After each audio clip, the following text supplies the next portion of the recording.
तेरे पेट में खंजर मारा, उसका भी अगर नाम बता दे, मैं इसी खंजर से उसे दुनिया से मिटा दूंगा। बोल भाई बोल।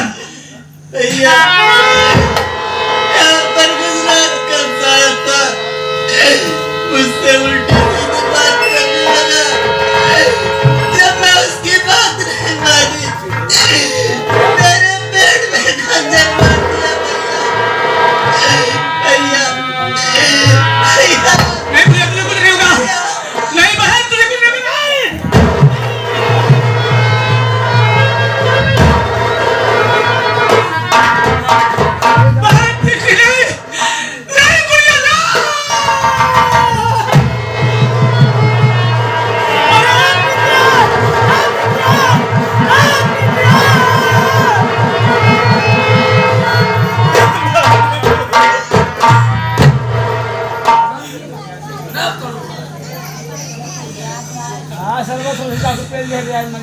हराम खोर गजरा, तू मेरी बहन की असमत लूटना चाहता था।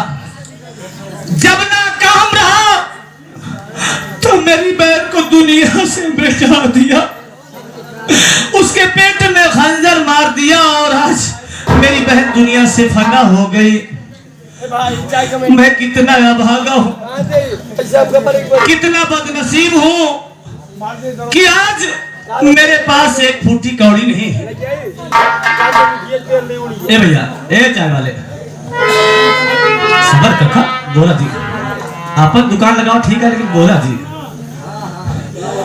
मैं इतना भागा, इतना बदनसीब हूँ कि आज मेरे पास एक फूटी कौड़ी नहीं है, एक पैसा नहीं है कि अपनी बहन का कफन दफन कर सकूं, अपनी बहन के लिए कफन ला सकूं और इसे दफना सकूं। मालिक मैं करूं तो क्या करूं,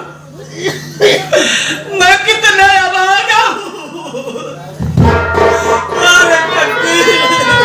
भैया रोइए नहीं, भगवान के घर में देर है पर अंधेर नहीं।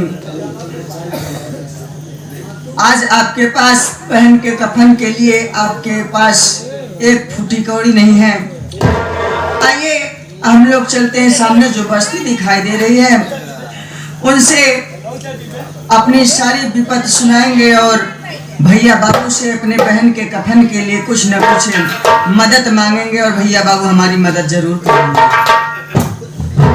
क्या कह रहा है कि आज बहन के कफन के लिए आज हाथ फैलाकर भीख मांगना होगा। ठीक है मेरे भाई, आज मैं अपनी बहन के कफन के लिए भीख जरूर मांगूंगा। हे भाई, हे बाबू, आप सब बहुत ही महान है बाबू। आज ये बदनसीब बच्चा, ये बदनसीब आप सबके सामने हाथ फैलाकर भीख मांग रहा है अपनी बहन के कफन के लिए। हे दीदी, हे बहन, हे जाती, हमारी मदद करो। मालिक तो के खुशहाल रखे, कि हमेशा आपको खुशहाल रखे।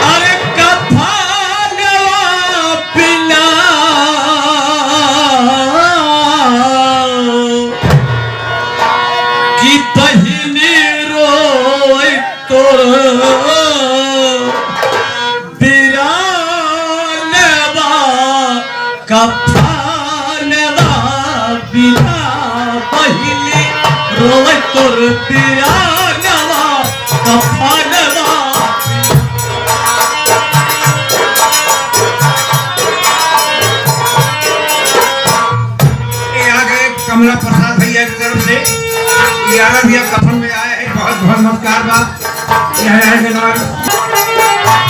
तार बेटी बेटा हमेशा सलामत रहा बाबू।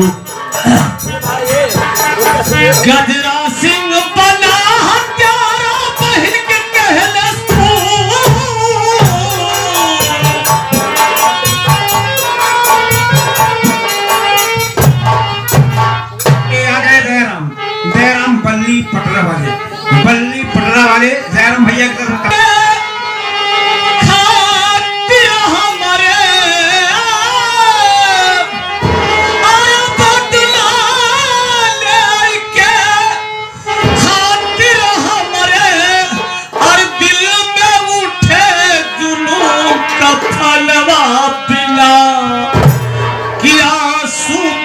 से मोर नया नवा कफनवा पिला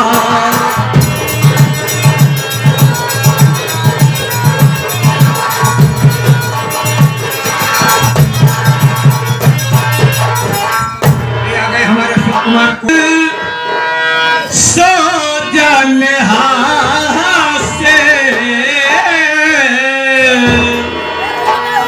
कि छाला बल कर फूट गया है बचना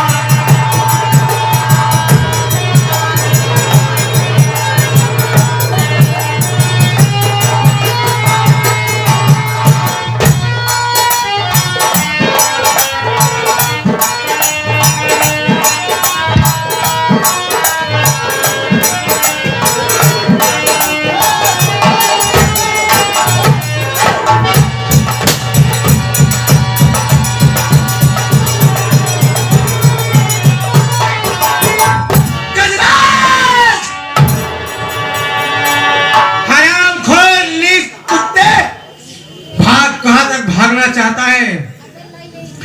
आज तक मुझे देख करके हैरान हो गए होंगे और काफी लोग तो परेशान हो गए होंगे ये कौन है, कहां से आ गई है।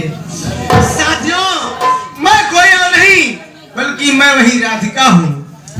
उस दिन हराम खोर गजराज कक्ष ने मेरी इज्जत के साथ खिलवाड़ किया और मेरी ही आंखों के सामने मेरे देवर के पेट में चाकू मार दिया और मुझे धक्का दे दिया। मैं नदी में चली गई, नदी के पानी के बहते बहते मैं जंगल में चली गई और जिस जंगल में बेहोश पड़ी थी, जिस जंगल में बेहोश पड़ी थी, उसी जंगल के रास्ते से एक डाकू का गिरोह जा रहा था। डाकू लोग जा रहे थे, मुझे बेहोश देखे मेरे पास आए और जब मुझे होश आया मैं अपने आप को जंगल में पाई, मैं डर गई। तो डाकू का जो सरदार था मुझसे कहने लगा, देखो बेटी, डरने की बात नहीं है, घबराओ नहीं, तुम यहाँ बिल्कुल ठीक हो। मैं तुमसे कहने लगी, मुझे मर जाने दो, मैं जीना नहीं चाहती हूँ, मेरे साथ बहुत अत्याचार बहुत अन्याय हुआ है। उन्होंने कहा, बेटी मरने से कोई फायदा नहीं। मैं उनसे बोली कि मैं अपने दुश्मन से बदला कैसे चुकाऊं। उन्होंने कहा, अगर अपने दुश्मन से बदला चुकाना चाहती है तो मेरी बात मान, ले उठा बंदूक और राधिका से बन जा डाकू रानी।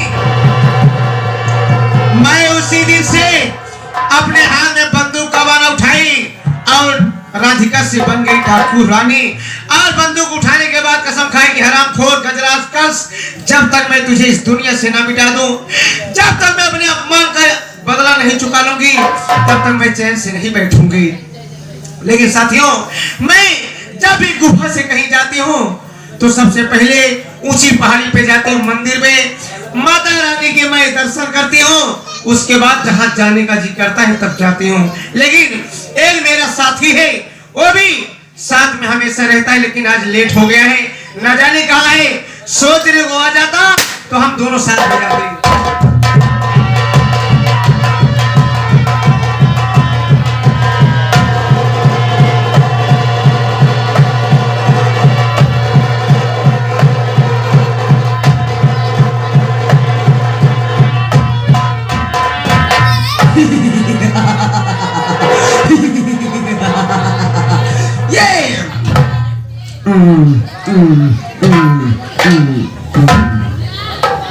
कसम भोलेनाथ की, कसम भोलेनाथ की, चूनी में नूना मिलाए के। जमाना हमसे है, जमाना हमसे, हम जमाने से नहीं। गुर्रा के आए शेर, गुर्रा के आए शेर तो आंखें निकाल लूं और उड़ते हुए जहाज का पंखा उछाल लूं। ये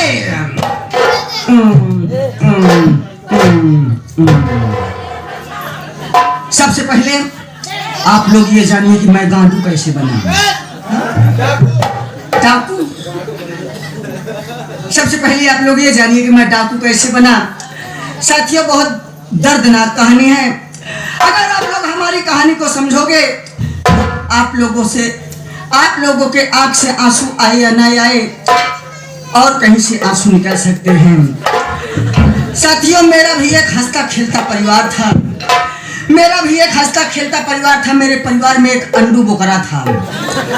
मेरे परिवार में एक अंडू बोकरा था। उसी अंडू बोकरे से मेरे परिवार का खर्च चलता था।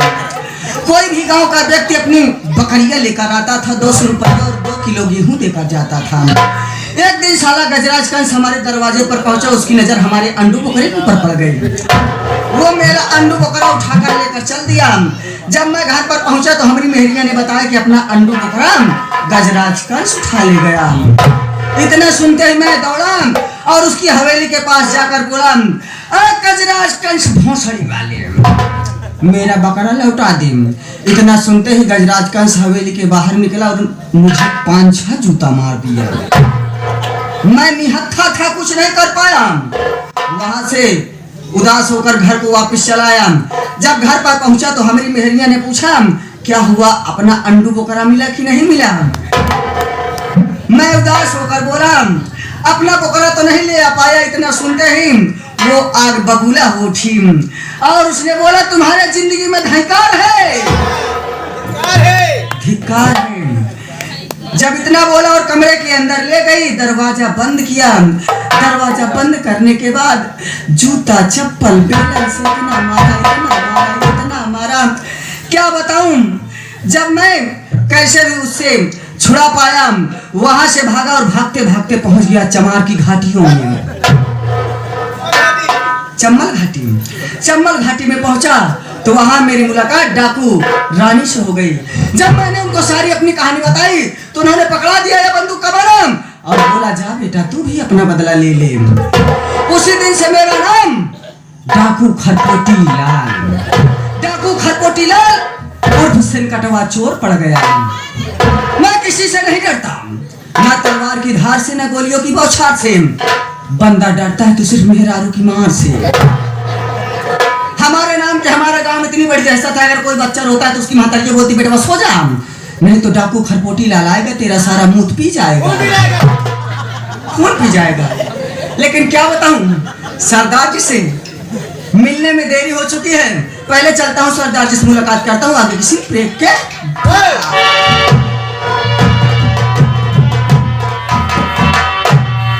सरदार जी, जय माँ भग भग भग भग,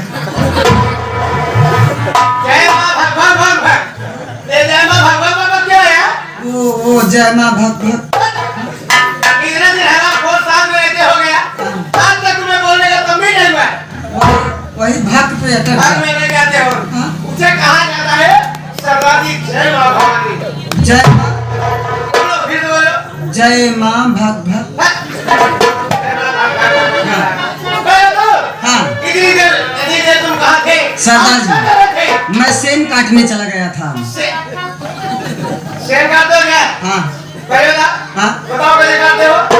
हम लोग कैसे काटते हैं? हाँ। हमारे गिरोह में 3 आदमी हैं। हमारे अच्छा है, बताओ, हम लोग साल में तो 40-50 लोग का गिरोह है। हाँ। और तुम्हारा गिरोह उसमें 3 लोग हैं। 3 लोग हैं। 3 लोग में कुछ खूबी है?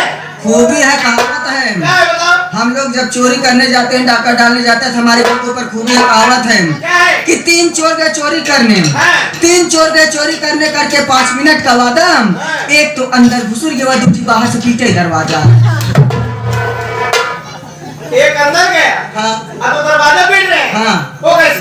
इसका मतलब आप नहीं समझ पाई? नहीं। इसका मतलब यह है सरदार जी, हमारे गिरोह में जो 3 लोग हैं उसमें से एक लंबा है, एक लंबा है और 2 बौने हैं। अच्छा। 2 छोटे छोटे हैं और वो दोनों आंख के अंधे हैं। उनको दिखाई नहीं देता। जो लंबा वाला रहता है सेन फोड़कर अंदर चला जाता है, हाँ। तो जो छोटे छोटे रहते हैं वो दरवाजा ही नहीं पाते कि इधर सरदार जी चले गए। तो जब किसी की आहट सुनते हैं तो आवाज लगाते हैं, सरदार जी जल्दी आओ जल्दी आओ। तो लंबा वाला पूरा माल लेकर के बाहर आ जाता है। हाँ, और तो क्या? कई इशारा की मार लूट चुका तो जल्दी बाहर हाँ, इतना ही नहीं सरदार जी, एक बार गया था लूटने के लिए। अच्छा। एक आदमी बाहर सो रहा था। है। मैं सोचा, देखा कि उसके जेब में मोबाइल दिखाई दे रहा है। ओ, मैं सोचा कि उसके जेब में मोबाइल निकाल लूं। है। जैसे ही जेब में हाथ डाला, जेबा फटा हुआ था, साला हाथ में कारतूस आ गया। मैं वहां से भाग लिया, नहीं तो पिला जाता हूँ। बाहर आ जाते हैं। हाँ। लेकिन सुनो मेरे, हाँ, सरदार। ये सब काम मत करो। हाँ। ये बात तुम्हें मालूम है नहीं मालूम है? किस लिए? उस हरामखोर गजराज से बदला लेने के लिए। वो भूसड़ी वाला है। गाली काहे दे रहे हो? ओकर नाम लेते हमारा सुलूक जिया था। कौन सुलूक?